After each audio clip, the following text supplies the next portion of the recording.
Hello student, आज हम लोग जो पार्ट बच गया था a long walk to freedom का उसका एक्सप्लेनेशन देखेंगे। So in life every man has twin obligations to his family, to his parents, to his wife and children, and has an obligation to his people, his community, his country.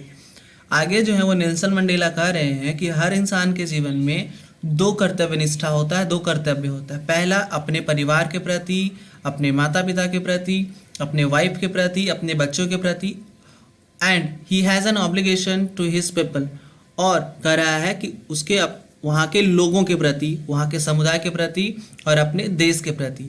तो पहला obligation किसके प्रति था? Family, parents और wife, children. और दूसरा किसका था? पीपल, कम्युनिटी और country. In a civil and human society, each man is able to fulfill those obligations according to his own inclinations and abilities. अब आगे वो कह रहे हैं कि अगर ह्यूमन नेचर हो, मतलब अगर कोई डिस्क्रिमिनेशन नहीं हो, सबके राइट्स बराबर हो, बिना कोई भेदभाव का हो, किसी को ऑपरेस नहीं किया जाता हो, तो हर व्यक्ति जो है अपने दोनों ऑब्लिगेशंस को पूरे कर्तव्य निष्ठा के साथ, पूरे जिम्मेदारी के साथ पूरा कर सकता है। लेकिन अगर वो इन ह्यूमन सोसाइटी है, ह्यूमन सोसाइटी नहीं है, लेकिन अगर वो सिविल और ह्यूमन सोसाइटी नहीं है तो वो अपने इन दोनों कर्तव्यों को पूरा नहीं कर सकता है, वंचित रह जाता है। But in a country like South Africa it was almost impossible for a man of my birth and a colour to fulfil both of this obligations. वही वो कह रहे हैं, लेकिन साउथ अफ्रीका जैसे देशों में जहाँ पे एक व्यक्ति के लिए क्या है, बिल्कुल से इम्पॉसिबल है, जिसका कलर जो है जन्म से ऐसा नहीं हो, मतलब ब्लैक हो, और वहाँ पे शासन किसका हो? वाइट का हो, तो ये अपने दोनों ऑब्लिगेशंस को पूरा नहीं कर सकता है। In South Africa man of colour who attempted to live as a human being was punished and isolated. कह रहा है कि साउथ अफ्रीका में अगर कोई a man of colour who attempted to, मतलब ये उस व्यक्ति के बारे में कह रहे हैं, ब्लैक कलर के बारे में, कि जो वो कोशिश भी करे एक ह्यूमन बीइंग की तरह रहने के लिए, तो उसको क्या कर दिया जाएगा? पनिश कर दिया जाएगा। अगर वो अपने परिवार के प्रति, अपने देश के प्रति अगर उसने कुछ करने की कोशिश की तो उसको क्या कर दिया जाएगा? सजा दी जाएगी, और उसको एकांत छोड़ दिया जाएगा, मतलब अलग रख दिया जाएगा।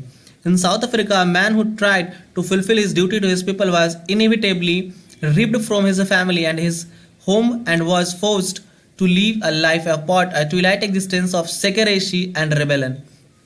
आगे वो बता रहे हैं कि अगर कोई इंसान अपने ड्यूटी को अपने लोगों के प्रति पूरा करने की कोशिश करे, was inevitably ripped from his family, तो उसको क्या कर दिया जाता था? उसके फैमिली से अलग कर दिया जाता था, उसके घर से अलग कर दिया जाता था, और उसको जो है पूरा अलग रखा जाता था। A twilight existence of secrecy and rebellion, मतलब आगे ये कहना चाह रहे हैं कि it is a twilight existence of secrecy and rebellion, मतलब उन लोगों का जो लाइफ होता था उसका कोई अस्तित्व नहीं होता था, मतलब उनको कभी मार भी दिया जा सकता था। मतलब कह सकते हो कि उस व्यक्ति के अस्तित्व का अता पता नहीं होता था, उसको पता ही नहीं चलता था कब सूर्य अस्त हो रहा है, कब सूर्य उदय हो रहा है। I did not in the beginning choose to place my people above my family, but in attempting to serve my people, I found that I was prevented from fulfilling my obligations as a son, a brother, a father and a husband.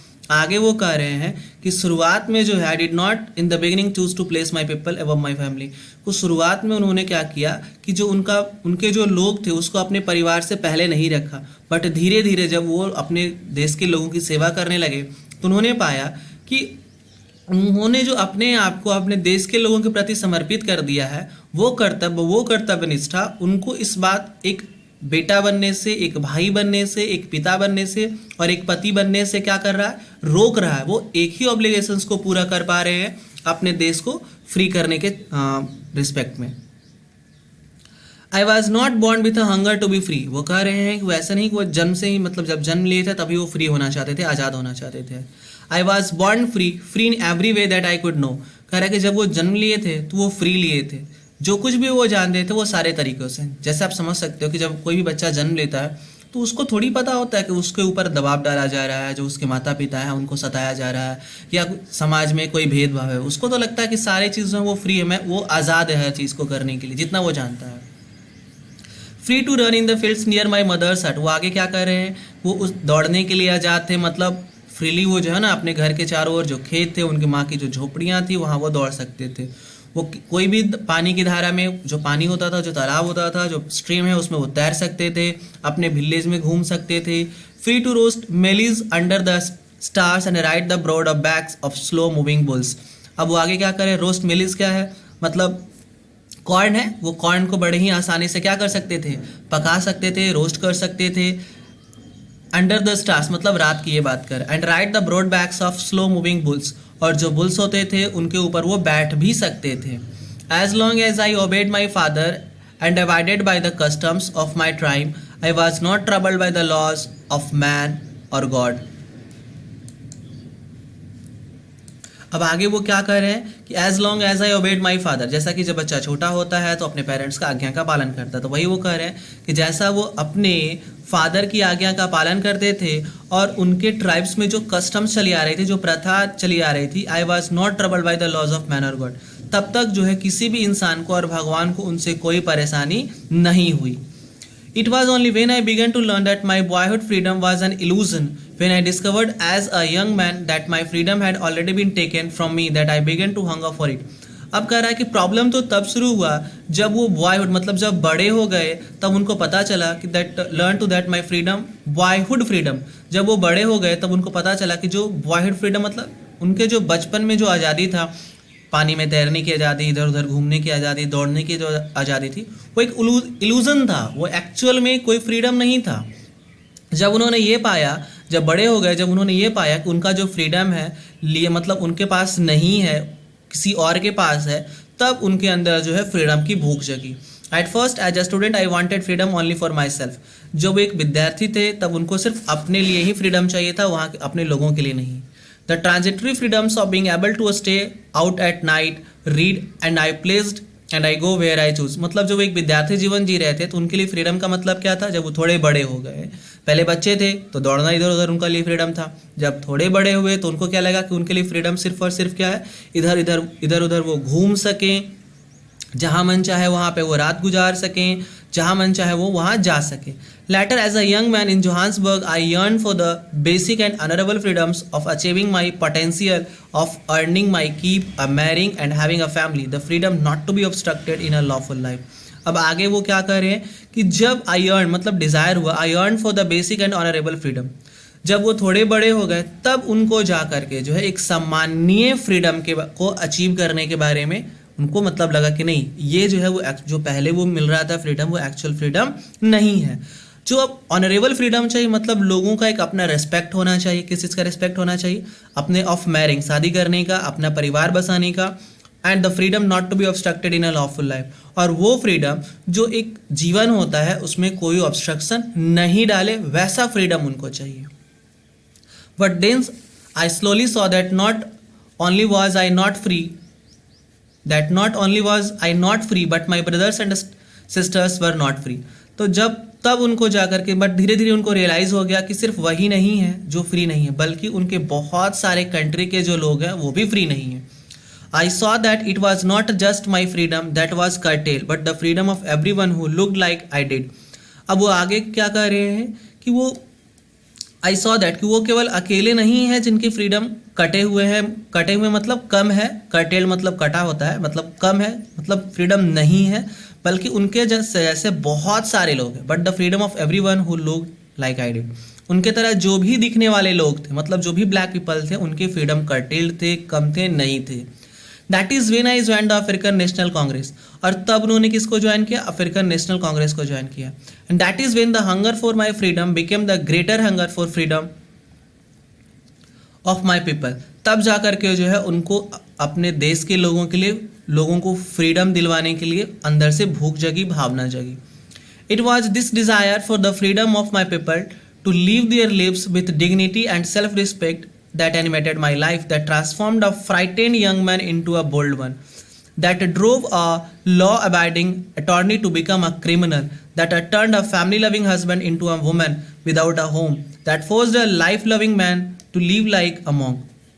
अब क्या करा कि it was this desire, यही उनकी वो इच्छा थी कि वो अपने लोगों को आज़ाद करवा के रहेंगे, उनको सम्मान दिला के रहेंगे, आत्मसम्मान दिला के रहेंगे. उनके लाइफ को क्या कर दिया, बदल दिया.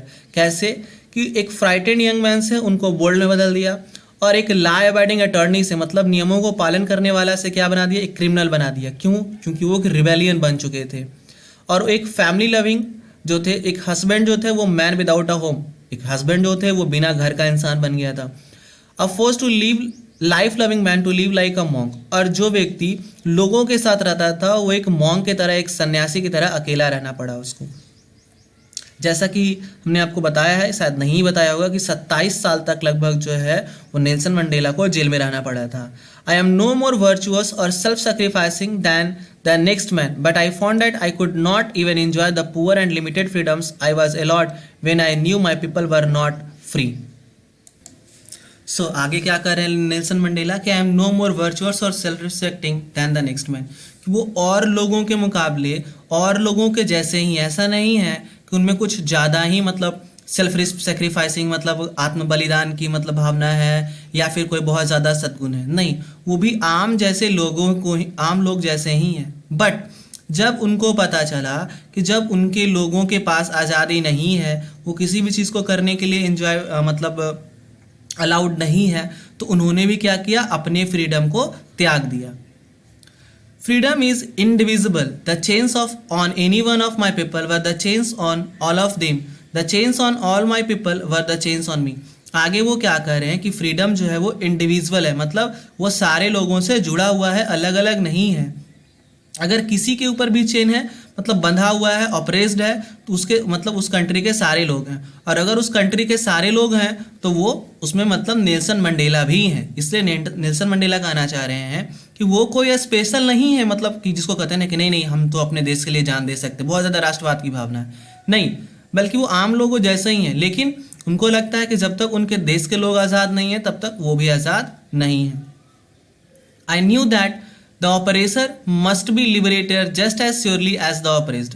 अब यहाँ पे ऑपरेसर कौन है, जो वाइट पीपल, और ऑपरेस्ड कौन है, द ब्लैक वन। तो वो कहना ये चाह रहे हैं कि वो जानते हैं कि जो ऑपरेसर हैं, जो लोगों को सताने वाले थे, जो ब्लैक हैं, उनकी भी आज़ादी, जो उनको भी आज़ाद कर देना चाहिए, जैसा कि ऑपरेस्ड वाले जो ब्लैक वाले आज़ाद हो गए। A man who takes away another's man freedom is a prisoner of hatred, he is locked behind the bars of prejudice and narrow mindness. अब कह रहा है आगे कि एक व्यक्ति जो किसी दूसरे व्यक्ति का फ्रीडम ले लेता है तो वो किसका शिकार हो जाता है, वो नफरत का शिकार हो जाता है। Is lock behind the bars of prejudice and narrow mindness. अब वो क्या हो जाता है, प्रेजुडाइस मतलब a strong dislike without any good reason, बिना कोई अच्छे कारण के लिए वो लोगों के नफरत का शिकार हो जाता है। कौन, जो ऑपरेस करता है किसी को। I am not truly free if I am taking away someone else's freedom, just as surely as I am not free when my freedom is taken from me. अब कह रहे हैं कि I am not truly free, वो तब तक free नहीं है इफ, नेल्सन मंडेला कह रहे हैं कि अगर वो किसी के फ्रीडम को ले लेते हैं तब वो भी फ्रीडम में नहीं रहेंगे।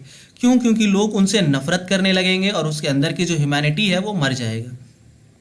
The oppressed and the oppressor alike are robbed of their humanity. और इस तरह से जो है ऑपरेस्ड और जो ऑपरेशर, ऑपरेस्ड मतलब जो ब्लैक है, जो मतलब जिसको सताया गया है, जिसका एक्सप्लॉयटेशन किया गया है, और जिसने एक्सप्लॉइट किया है, दोनों की जो ह्यूमैनिटी होती है वो मर जाती है। इसके कारण से जो है जो ऑपरेस्ड है और जो ऑपरेशर है वो दोनों के दोनों क्या हो जाते हैं, हेटर्ड का शिकार हो जाते हैं।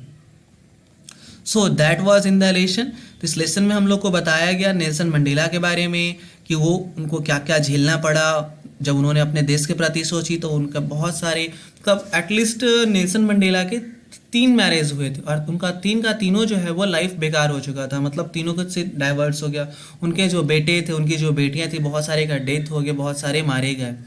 तो इसमें ये हम लोग को पता चला कि नेल्सन मंडेला को जो है अपने कंट्री के लिए बहुत सारा सेक्रीफाइस करना पड़ता है, और जो फ्रीडम का मतलब होता है वो कैसे हमारे लाइफ में चेंज होता है कि जब हम लोग छोटे होते हैं तो इधर उधर जाने की आज़ादी, जब बड़े होते हैं तो शादी करने की आज़ादी, अपने मन से हर काम को करने की आज़ादी। लेकिन नेल्सन मंडेला को भी बचपन में ऐसा लगता था, लेकिन जब वो धीरे धीरे और बड़े हो गए तो उनको लगा कि नहीं, जब तक उनके देश के लोग आज़ाद नहीं हैं तब तक वो भी आज़ाद नहीं है। So that was in the lesson. I hope you have learn from this. Thank you and have a nice day.